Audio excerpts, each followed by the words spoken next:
The political circus is gearing up for 2024. Meanwhile, Americans are suffering from the costs of the political elite.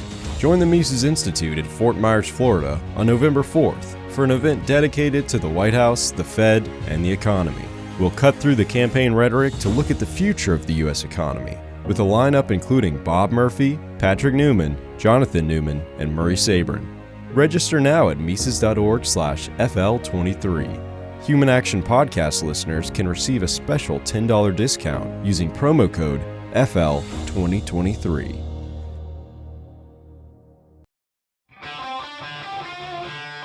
This is the Human Action Podcast, where we debunk the economic, political, and even cultural myths of the days. Here's your host, Dr. Bob Murphy. Jonathan, welcome back to the Human Action Podcast. Hey, Bob. Thanks for having me. Well, folks, you are in for a treat today. We've got both theory and evidence. A 1-2 punch for you today. And we're going to call the people over at the Economic Policy Institute, EPI, a bunch of naughty boys and girls, all right? So let me just first tell you folks the backstory as to how we are here, and then we'll dive into the details. So it's going to have a lot to do with labor compensation, alleged discrepancies between worker productivity and compensation. So that's the big topic, but let me just explain why it is that we're here. So I had Orrin Cass on my podcast over at the Bob Murphy Show, and he was complaining about the fact that the pay for regular American middle class, blue collar workers hasn't kept up with productivity, and something's wrong with American capitalism and we need changes, Okay, so obviously I didn't agree with Orrin's proposed solutions necessarily, but I was looking at some of the data he had been presenting, and I was surprised that it showed seemingly that there was this discrepancy and that real wages defined in a certain way had been quite lackluster, and just the data were worse than I thought they would look like. And so then I had Gene Epstein came on to my show to take me out to the woodshed, and he was just going through and just telling me that, no, Bob, I can't believe you fell hook, line, and sinker for this stuff. Everybody in this space knows that these data sets, some of them are very dubious, and you shouldn't have used that. You should have done this and da. And so he's going through and explaining that. And so in the process of that conversation, Gene and I alluded to this quite famous chart that was popularized by EPI, the Economic Policy Institute, that's a well-known left-leaning, is what they would say, or actually they wouldn't say on NPR. They would just say institution. They only use the term right-leaning, but they're definitely progressive left-leaning, and you'll see it floating all over the internet, whatever, this chart showing labor compensation not keeping pace with labor productivity. And the divergence originally, historically, in their own charts, showed it happening in the early 1970s. And so Gene and I were referring to that. And so then when the episode was done and I was giving instructions to my team that, helps process these things and gets the video ready for YouTube and such, I went to go grab the chart that I knew showed this discrepancy occurring specifically in 1973, like the lines match closely up until 1973, and then the labor output version, or productivity, I should say, to be more specific, kept rising upward, whereas apparently the real compensation for labor just kind of went flat, and so this growing discrepancy over time. And I went to just go grab that chart just to give to my video guy so he could splice it in at the appropriate time. And lo and behold, the EPI charts now were different, and they showed the discrepancy occurring in 1979.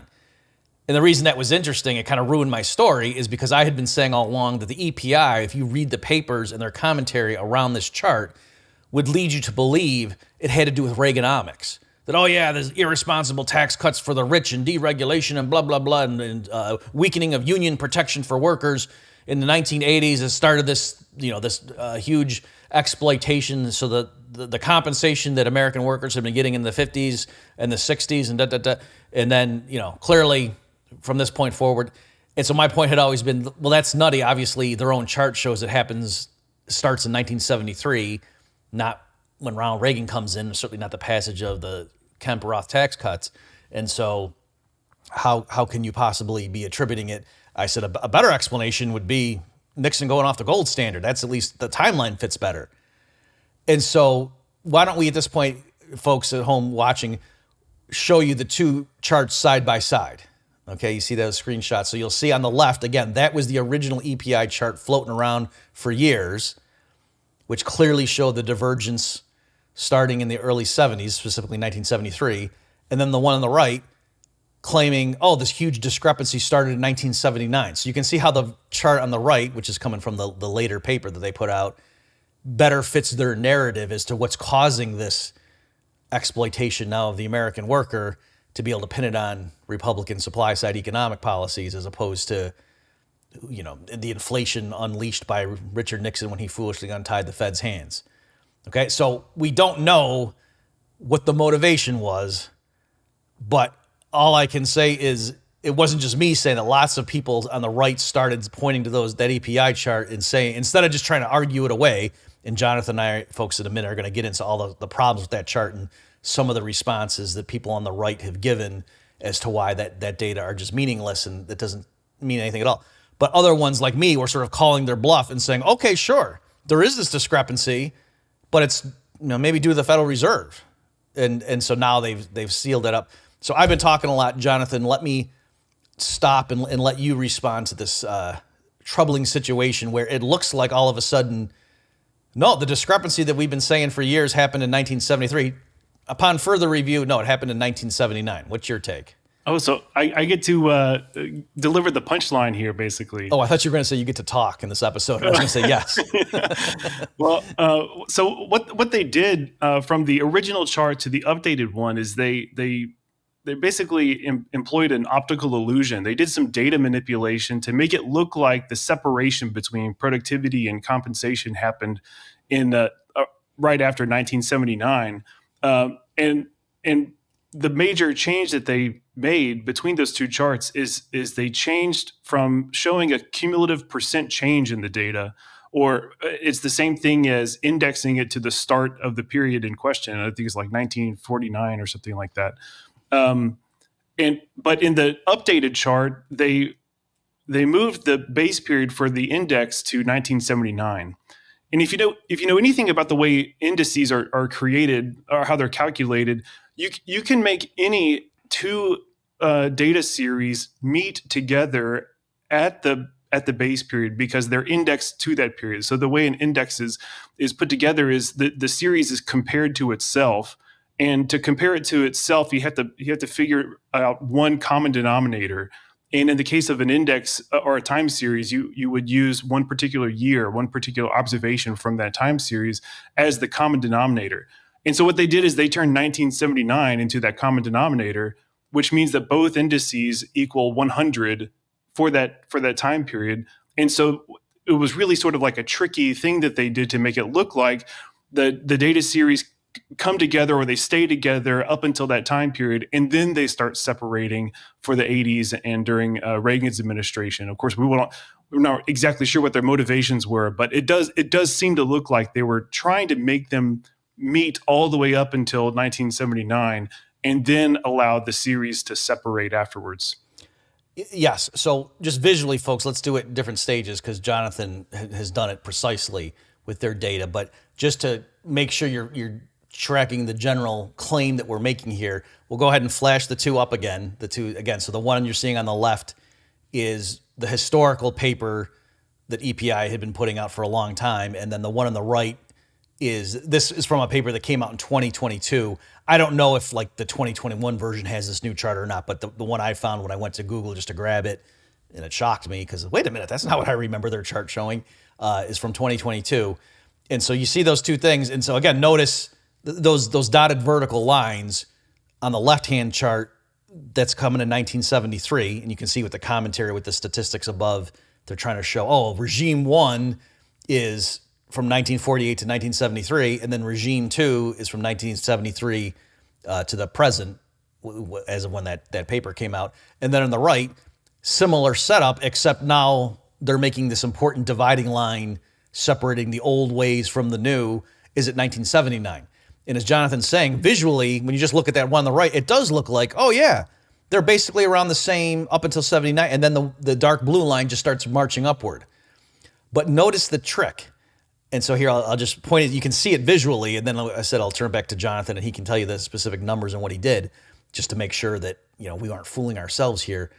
But notice on the one on the left, the dark blue and the light blue lines hug each other from the start date, which is 1948, up until 1972. Right, that they're kind of like two snakes embracing, going from the start point up to then, and then from 73 onward is when you see the dark blue line keeps marching upward, whereas the pale blue one kind of goes flat. So clearly, okay, that's what they mean there about there's a separation there. Now look at the right, where again by construction, the dark blue and the light blue have to intersect at 1979 because that's where they've chosen to make the index equal 100. Okay, whereas in contrast, on the left-hand side, they're labeling it as cumulative change since 1948, but that's the same thing as saying we set the index, to be 100 in both series in 1948, and then let it rip, and we just then showed you the changes from 100.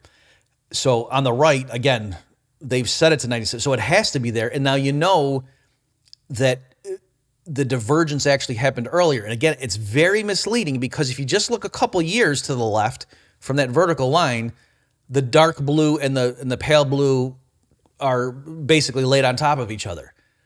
So yes, if you read their commentary and we're just flipping through this, you would look at that chart and think you saw, oh yeah, the two series tracked each other quite well up until 1979, and then that's when the split happened. But look more closely, and again, compare the left chart to the right one, and you can see that the differences on the left, remember, the dark blue and the pale blue sort of alternated. They were so close together that, for a couple of years, one was a little bit below, and then it flipped, and then it flipped back. Whereas on the right-hand chart, look more carefully, you'll see the dark blue for the whole period from 1948 up until 72, the dark blue is below, and the pale blue is clearly above for just about that whole stretch. And then it's only in the early 70s where they overlap each other. And then in 1979, they're equal again by construction. And then the dark blue line goes ahead. And so that's why you can tell, no, actually, the change happened before that vertical line. Because again, from 48 up until, let's say, 1969, you can see the dark blue is clearly below. So the stretch there visually where they're actually overlapping shows a change already occurred. That the dark blue line actually was rising more rapidly than the pale blue one before that vertical line, because that's why instead of the dark blue line always being below, now they start overlapping. Okay, but you wouldn't, so, and finally, one last thing I'll say on this, just to see it visually, folks, look at that right-hand chart. Just imagine taking the dark blue line and just sliding it upward a little bit so that the dark blue and the pale blue overlap in the first part of the series, like from 1948 to 1970. Just imagine just taking that dark blue line and just sliding it upwards a little bit. And then notice if you did that, that chart would look pretty much identical to the one on the left. And so that should be a clue that, wait a minute, that it's not that the underlying data have changed drastically and turned out, oh no, we made a mistake. The trend that we thought started in 73 is actually, no, mostly what's happening here is they just, like Jonathan said, re-indexed it. And that's causing this almost optical illusion. Okay, and which again, you can just kind of eyeball it and see if you just slid that dark blue line up, it would look like the left. But don't take my word for it. Jonathan, turn the mic back over to you. You actually went and did what I'm suggesting just to make sure that it really would turn out like that. Yeah, so thankfully, EPI publishes the data. So you can go to their website and you can download the data that they use to construct this chart and other ones that they do. And so I took their data. So it's the data that the exact same data that they use to make this chart. And what I did was I simply made a graph that depicts both of these series in the same way that they used to do it, with the cumulative percent change. And what I noticed is you get the exact same result. So visually you get the separation happening in the early 70s as opposed to the 80s. And so what that shows is they made a conscious choice to change the way they presented the data by moving away from the cumulative percent change to indexing it and choosing the base period, which by the way is an arbitrary choice as to like where you pick the base year. Although some choices are going to be more intuitive than others, or at least more compelling than others, depending on what question you're trying to answer. But for this one, it would make most sense to choose the beginning period, 1948, as the base period. So if you just take this same data and present it in the way that they used to, then you get a chart that shows the separation happening in the early 70s. So and why don't we go ahead, we'll flash that right now, folks. So Sure. As we're seeing, and we'll put the original left-hand chart from EPI, and now the new right-hand chart that you're seeing is the one Jonathan created by taking the data from the 2022 paper from EPI and just changing, like I said, like the way he's presenting it. Instead of setting an index base year at 79, now there's two ways of saying the same thing: setting it at 1948, or alternatively just showing the cumulative percent change. The numbers on the y-axis would be different, but the picture would be the same either way if you want to think about it. And so you can see qualitatively those are the same basic chart. It's telling the same story. Right, and like I was saying before, all I did was I just took the data that they have, or that they had to make this chart, the updated one, and just presented it in the old way.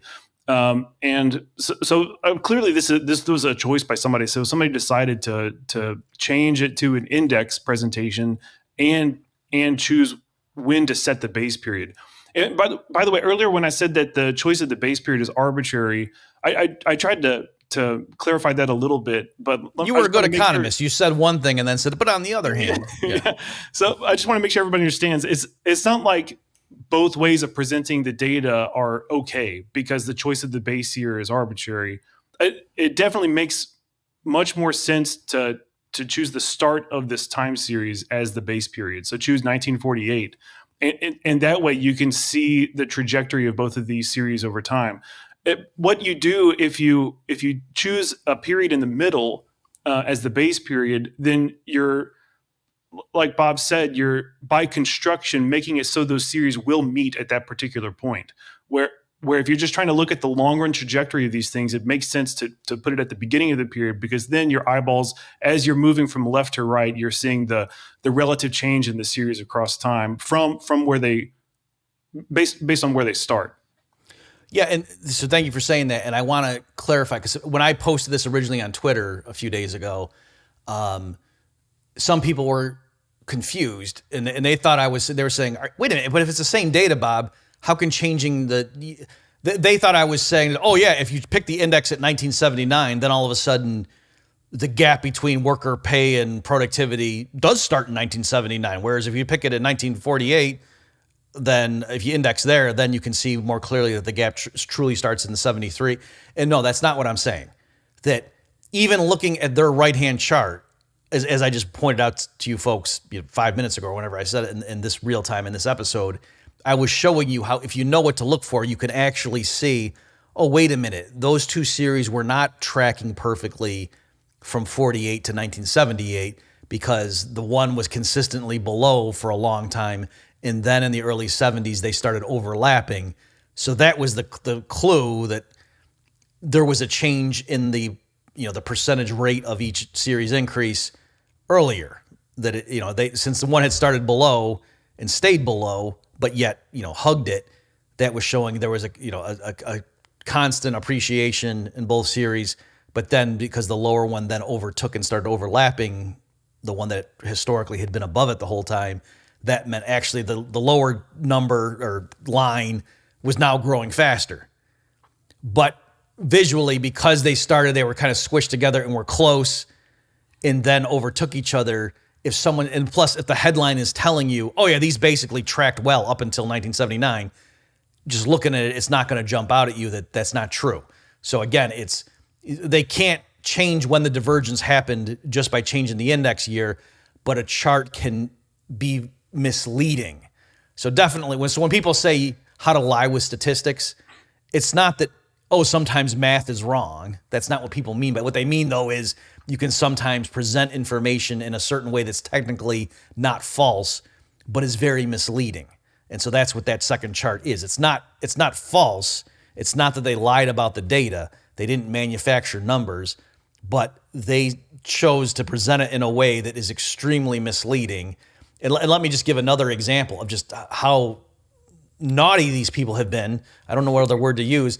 So folks, again, we're going to bring up the original EPI chart. So notice they give statistics. So they have regime A and regime B. In this first paper, they were saying regime A is from 1948 to 1973. And so they're trying to show how these series tracked each other. So at that point, they say productivity went up cumulatively 96.7%, whereas hourly compensation went up 91.3%. So they're trying to show how those things tracked pretty well. Then in regime B, they say productivity went up 72.2%, whereas hourly compensation only went up 9.2%. Just to make sure you guys understand the flow of the argument, they're trying to show the cumulative change of that long stretch from 48 to 73 was pretty close, whereas from 73 to 2014, the change wasn't even in the same ballpark. Clearly, productivity went way up, whereas compensation lagged. Now, fast forward to the 2022 paper, which ends with 2021 data. You see they use the same approach. They got their chart there, and they show the statistics. And from 48 to 79 now, because they're trying to say that's regime A, they've got productivity rising a cumulative 118.4% and compensation rising 107.5%. All right, now I'll stop there because B is different because now they go further in time, but the tightness of the fit in regime B is still much looser. So it looks like, statistically it's the same thing, Bob. Haven't they really shown the gap now for some reason in 2022? Apparently, with the most recent data, the gap begins in 79. No, because I'm using their own statistics. Originally, from 48 to 73, again, they said the productivity went up 96.7%, compensation was 91.3%. So if you divide those two, the ratio is 1.06, right? In other words, productivity rose 6% more than compensation. So not identical, but pretty close, only a 6% gap. But then in the new paper for their regime A, which is supposed to show the tightness of the fit, they've got productivity going 118.4% and compensation rose 107.5%. So there, the ratio had risen to 1.1, right? So a 10% gap. So even using their own papers side by side, you can see that by moving the goalpost from 73 to 79, the tightness of the fit, productivity in the first time when you set the bar at 73, compensation was only 6% behind productivity. When you move the bar to 79, using their own numbers, now productivity outpaced compensation by 10%. Okay, so again, so that's just showing if you just move that bar back, it would make the fit better between productivity and compensation. So clearly, if what they're trying to show is historically there was a period where they moved together quite well, and then they started diverging using their own statistics even. We showed it visually with the charts, just using their numbers now. I'm showing that, if you keep the thing at 73, the gap is only 6%. If you move the bar over to 79, the gap grows to 10%. So clearly the divergence started earlier, using their own numbers. Now, Jonathan, I know that you, maybe to try to hammer home the point, we can switch away from this, and I know you were playing with some fanciful examples of other data sets where it might be more intuitive to people how they would track and then diverge at some point. Yeah, so I just looked at some other data series, and I just sort of played around because I was trying to think about an analogy to present or explain what EPI has done with this data. And with all of the data series that I've found, we don't have to inundate the viewers with more graphs and the listeners with more descriptions of graphs. But just, I'll say that with the data series that I found, like I looked at Walmart stock price and Amazon stock price, by deciding where you place the base period for the index, if you index both of those series, you can make it look like they separate at a totally different time period than when they do if you just look at the nominal prices or if you set the index at the beginning of the period. And I came up with an example of a library that gets started in the 80s. And so if you track the number of books that they have and the number of bookcases that they have, then of course those would have a pretty tight correlation. But then I thought, okay, well, what if like in the mid 90s ebooks come on the scene, and so the library makes those available to their patrons. And what that would mean is the total number of books would grow, but the number of bookcases would increase by like the same rate that the physical books would increase. And I just sort of made this sort of fictional example to show that you can use any data series and do this same sort of trick that EPI has done, where you can manipulate the presentation of the data, not just manipulate the data, but manipulate the presentation of the data to make it look like the separation happens at a different time period than it actually does. Now, I am in Auburn, Alabama right now, and I can hear Gene Epstein yelling at us right now. So what is he? Hang on. You're a little bit close. Can I stop you? Let me do my trademark though, Jonathan, to do my thing. Like, let's make sure we're not leaving the listener, because your example was so clever. I want to shine a spotlight on it. So, folks, what I had done with Jonathan, because again, on Twitter, people, they weren't my enemies. They were, well, I mean, maybe they were, but people were just genuinely not understanding the point I was making when I was saying, look at what EPI did. And again, they were saying things like, well, no, why would changing the index years the same numbers? And by the way, before I forget, Jonathan, you said technically the numbers did change a little bit, right? Yeah. So it's not that they merely changed the index year. So apparently the BEA or BLS or somebody revised the underlying data set. But as we've shown, and you showed Greb in their 2022 numbers, the main reason for that change was because they moved the index year. Mm-hmm.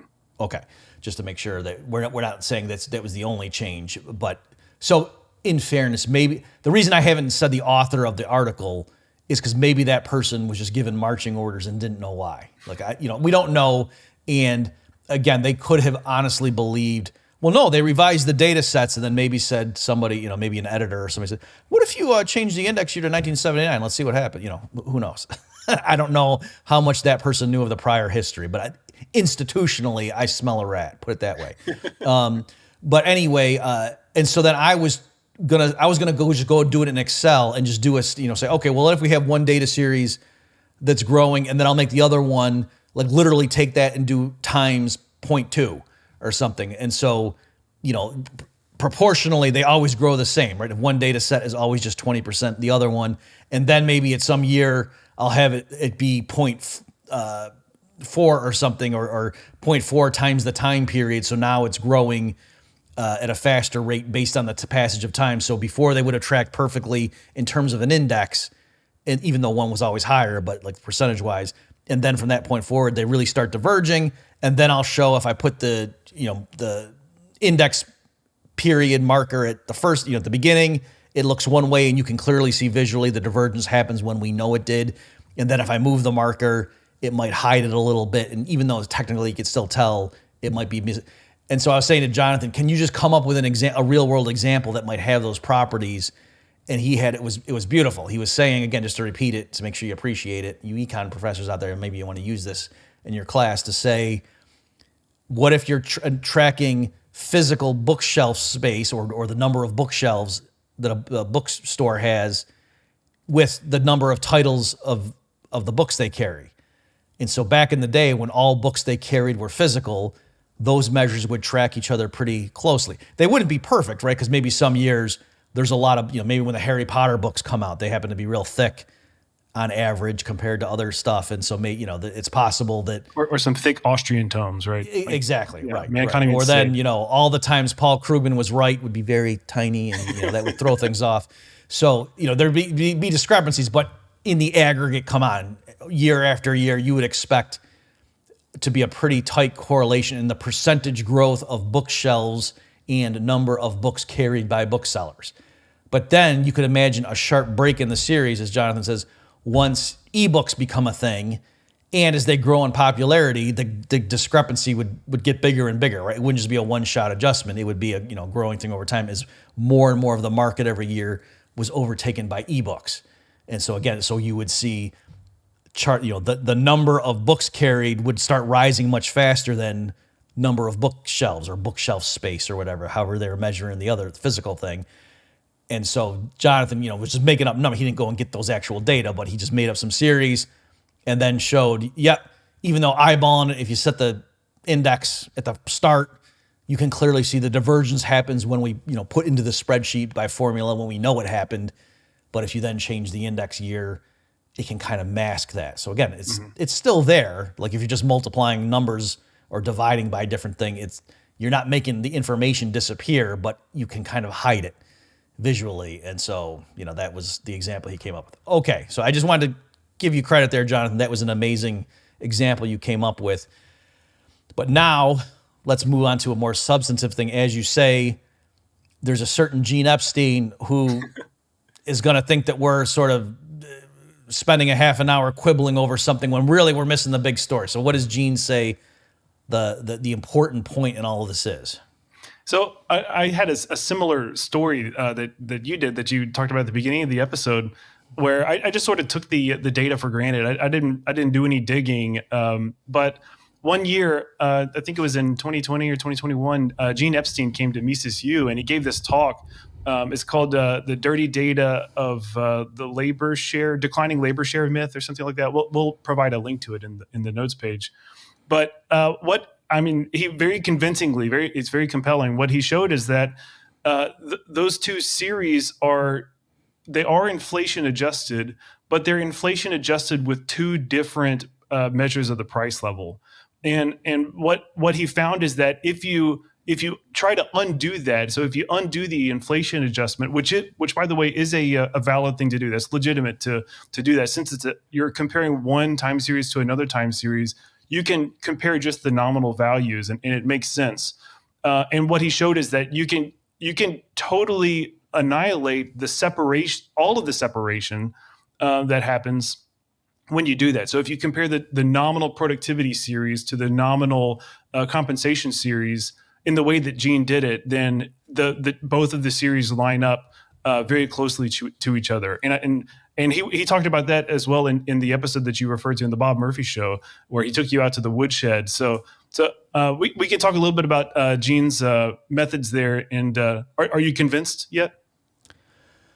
Well, I certainly think it's a very important point. So maybe we should stop for a moment and just explain to people what these series are actually tracking, because to throw around terms like output product, usually the way it's billed is productivity and compensation. Okay, so interrupt me, Jonathan, if I'm saying something wrong. But what they mean by productivity measure is they are taking GDP, like total output, and then dividing it by an estimate of total worker hours in that period. That's right. Well, they subtract some things from GDP, but you're right. The basis for the productivity measure, they start with GDP, and then they subtract out government stuff and a couple other things, and that gives them a measure of like worker productivity. So it's like output per hour per worker. Okay, and then with that, and then like you say, they want to inflation adjust it, so because all this GDP is itself measured in money terms, and so they inflation adjust it in some way, and we'll come back to that. What does that mean? And then the compensation figure, they have measures of compensation work, and sometimes in some of the different charts you can see it's like a subset of workers, and that's one thing that Gene really got upset about, is this particular measure called non-supervisory worker. I forget what there's another thing in there. Do you remember? Shoot.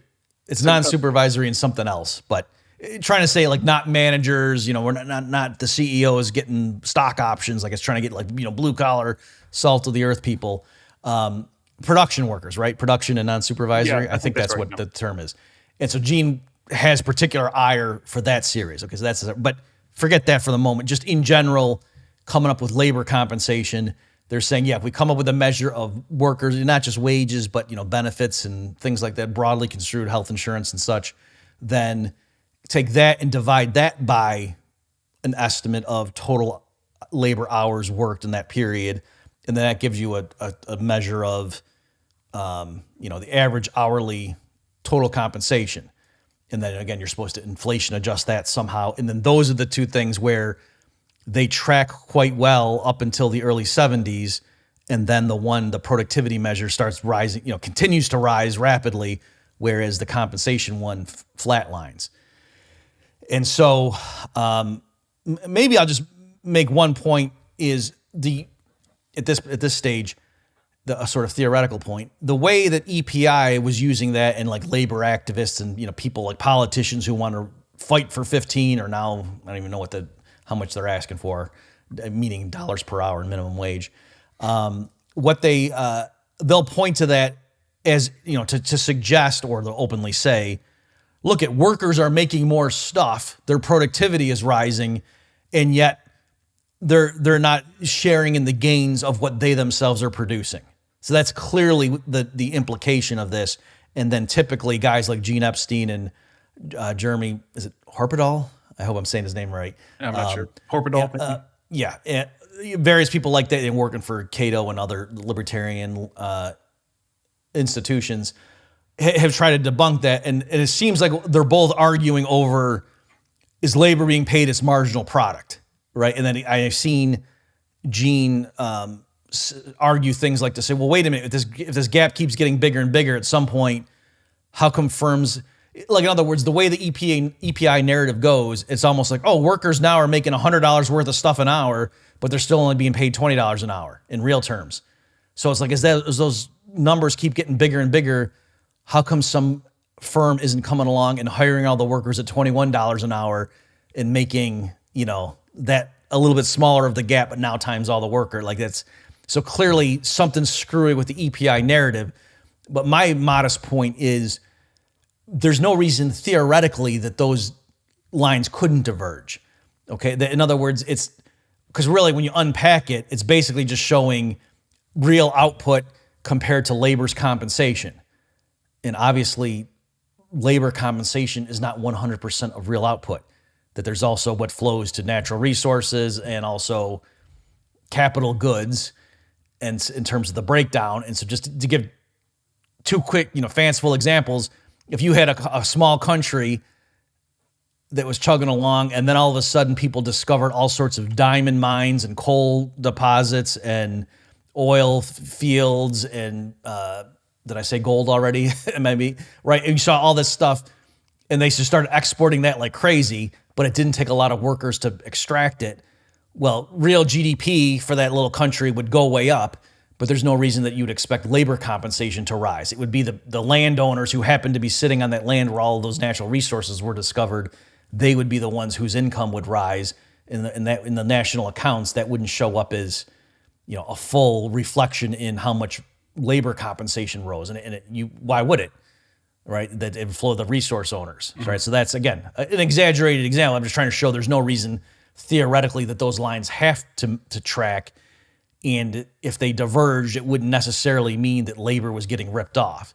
Right. Or another even more fanciful example, like going forward, if there's growing robot armies of AI powered robots that go into the factories and perform tasks that workers did, you could imagine scenarios that if you refine it, especially if what the robots were doing was really just replacing the human workers, right? If they weren't augmenting what the other workers did, if you really narrowly define the thought experiment, you could imagine a scenario where labor's share of output went down, and the people who owned all these growing robot armies were the ones that got the gains. And it wouldn't be because, it wouldn't be, oh, every hour I put in at my factory, I get $1 billion an hour. It would just be more like, no, your dividend checks or something, or your royalties, or however they classify it, right? Because it would be a return to capital.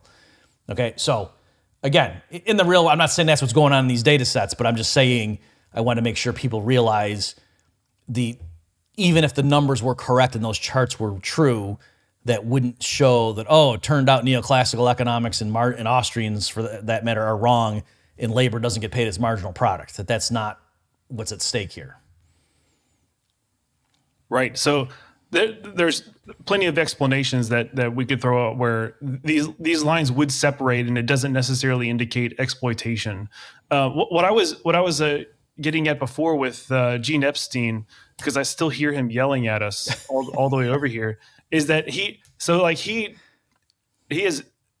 totally rejects that, not just the way that EPI presents the data, but he rejects the way that the underlying data that is used to make this presentation is put together. Like you said, there's this whole question about the categorization of workers, but the most interesting thing that I've seen from him, or at least in that presentation, is where he tried to unwind the inflation adjustment. And so I did a little digging myself, and I found that in the way that they're constructing this productivity series, they are doing some inflation adjustment, but it's not with one particular price index. What they do is they get estimates on a sector by sector basis, and then when they're pulling the nominal output from those sectors, they deflate it by a price index that applies to that sector. So they say, okay, what price index can we use that applies to this sector? And then they do the deflation.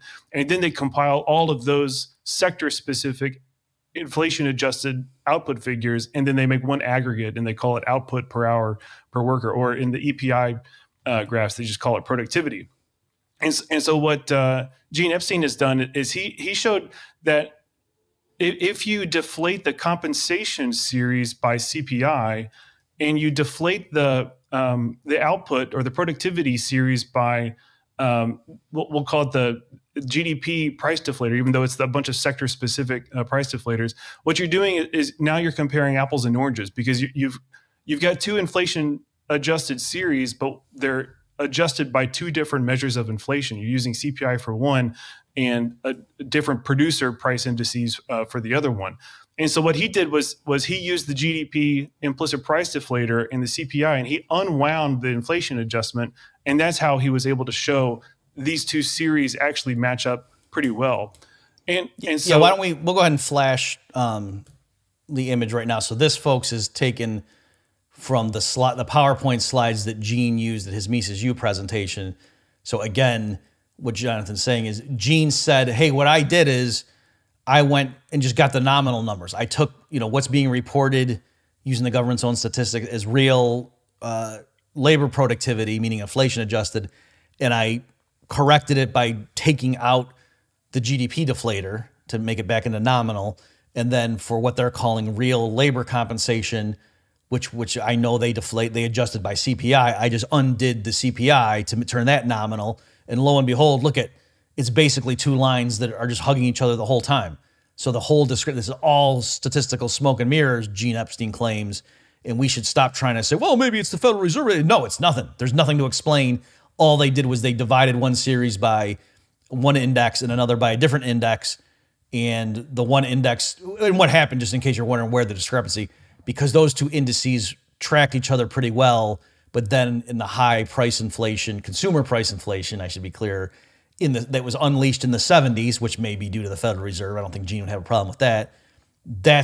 So really all this is showing is CPI started growing more rapidly than the GDP deflator starting in the early 70s. That's really the only information we have here. And so, if you take two things that are pretty much identical and divide one by one series and one by another, when the series diverge, when the indices diverge, so that's Gene's point. So, okay, what else would you like to say on that, Jonathan? Sure. So I just wanted to say that Gene is not necessarily a voice crying out in the wilderness on this point. So I when I was snooping around for this episode, I found an old Fred blog. So the St. Louis Fed, the one that I'm trying to resist the temptation to say, you're right, Gene is not, announcing the coming of Christ. That's definitely not what's going on. That's very true. So I went to the St. Louis Fed website where they have a blog, and they do the same, or they discuss the same issue where if you look at the productivity and compensation data in the way that EPI has it, they don't cite EPI, but it's a famous graph, and so they're just referring to it generally. But they show that if you look at it that way, based on using CPI as the deflator for the compensation, then it does exaggerate the separation that happens. It does make it look like there's a much wider spread. And what they showed is that if you change the price index that you use to deflate compensation, you can get those series to come closer to each other. Now, what's interesting is they don't get a graph that looks exactly like Gene's, because they're not doing the exact same thing, but they do get rid of a lot of the spread that happens after the 70s by doing that. So somewhere in the middle of all of this is the truth. But what's definitely not the truth is that the separation happens in 1979, which we established in the first half of the episode. Yeah, so why don't we, I think, folks, don't worry, this is the last one we'll flash for you. But here, we'll put that up there and you can see. So this is coming from Fred, and this blog post was March 23, 2023. So, this is very topical. And again, what they're showing here, that red line is the real productivity, output per hour of labor, or an index of that, I should say. And then the blue line there in that image is if you take labor compensation and adjust it by the CPI. And so you can see there's that big discrepancy.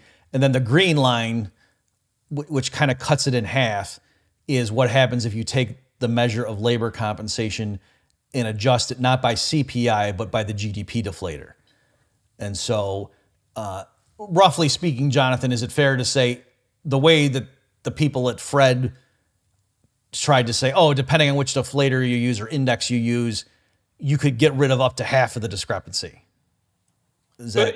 Yeah. So, and they just sort of talked through like why you might choose one deflator over another. And they said it just depends on what you're trying to highlight. So if you're trying to show things from the employer's perspective or from the consumer's perspective, the worker's perspective, you would choose a different deflator. So they obviously they don't come to like the same conclusions that we would or the Gene does, but they're just saying, hey, you've got a bunch of different options of what price index you can use to deflate these figures. And let me say something, and you tell me, Jonathan, if this is correct. So to be clear, folks, I think what's going on here is that when, like, you might say, well, wait a minute, how come when Gene did it, they matched perfectly? And now you're saying, you might think that those are different things going on. I think what happened is Gene was saying, let me, take their labor compensation, I'll undo pull the CPI out. Like, in other words, if I know that they originally had a nominal series and then they adjusted it by CPI to make it inflation adjusted, it's easy enough to do the opposite of that to get back to the nominal. So I think we all agree he did that, and that's fine. But then when he took the government's measures of inflation adjusted real output or productivity, output per worker hour, and then said, I want to undo that and go to the nominal series, he took out the GDP deflator. He assumed that what they had done was take the original nominal series and adjust it by the GDP deflator. And so he just did the opposite. But strictly speaking, if I understand what you're saying, when you poked around, you found what they're actually doing when they're taking the nominal figures of output or productivity and trying to make it inflation adjusted. It's a more sophisticated, or let's say more complicated procedure. They're not just adjusting it by the GDP deflator. They're kind of looking at more sectoral specific with different weights and how much did the PPI go up in that one sector and blah, blah, blah. So that's kind of explaining why. In other words, if the government numbers did exactly what Gene thought they did, then his result should be literally identical to the green line in that Fred chart, but it's not. And so I think am I explaining partly why the charts are different, because technically they did separate things? Yeah, I think that's right. I think it's just because the way that they do the inflation adjustment originally, so the way anybody receives the data is after they've done that inflation adjustment based on those sector specific price indices. And by the way, I'm not totally solid on this because that's just based on a brief reading of their methods handbook, which isn't very well, look, Gene spent 90 minutes criticizing me on my own show, so I'm fine. Just as long as your best guess is he may have done something that wasn't exactly what they did, that's fine. That's good enough for me. A preponderance of the evidence. I think the discrepancy is based on just those two different methods of inflation. Yeah. And by the way, folks, joking aside, we're not saying Gene did something wrong. It's that I think he had what he had to work with, right? Like they're just publishing the inflation adjusted series, so you got to undo it, and so the GDP deflator, is the natural thing to use. Mm-hmm. So we're just saying though that the reason that St. Louis Fed thing is not a little bit different. It's Gene's way gets rid of the 100% of the discrepancy. There's nothing there. The St. Louis Fed's way to say, if we adjust labor by the GDP deflator, then half the discrepancy goes away. So There you go. So that's that. Let me just, last thing here in this episode I want to round up is the way Gene talks about it, though, is he's saying, oh, they're cooking it with two different sets of books. And this, as Jonathan said, the St. Louis Fed's blog post was being more charitable to the different approaches. Like, in other words, Gene is saying it's clearly wrong. Why in the world would you look at two nominal series and adjust one by one price index and another series by a different one and then compare those two? That's crazy. That, that would be like looking at one thing in kilograms and something else in pounds and wondering why there's a divergence. This is nutty. Whereas the St. Louis Fed's blog post was saying, well, it depends what the point is. Why are you adjusting? And that actually, it's interesting, that dovetailed, and I'll be real quick here, folks, looking at the clock. But years ago, I wrote up a little model to try to theoretically show how the central bank could be driving this discrepancy. So we don't know in practice if this is what's going on, but I just wanted to show theoretically it could be something like this, where imagine a little world where you've got workers and they go into the factories and the farms and so forth and they make their stuff.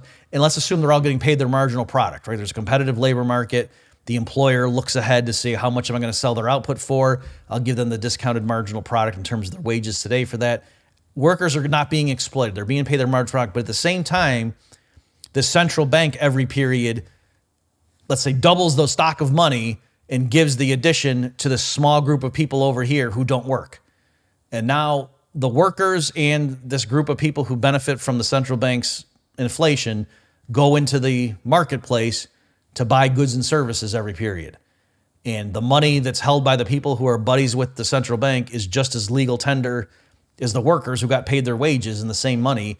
So it's all fungible. So, the merchants aren't going to distinguish there.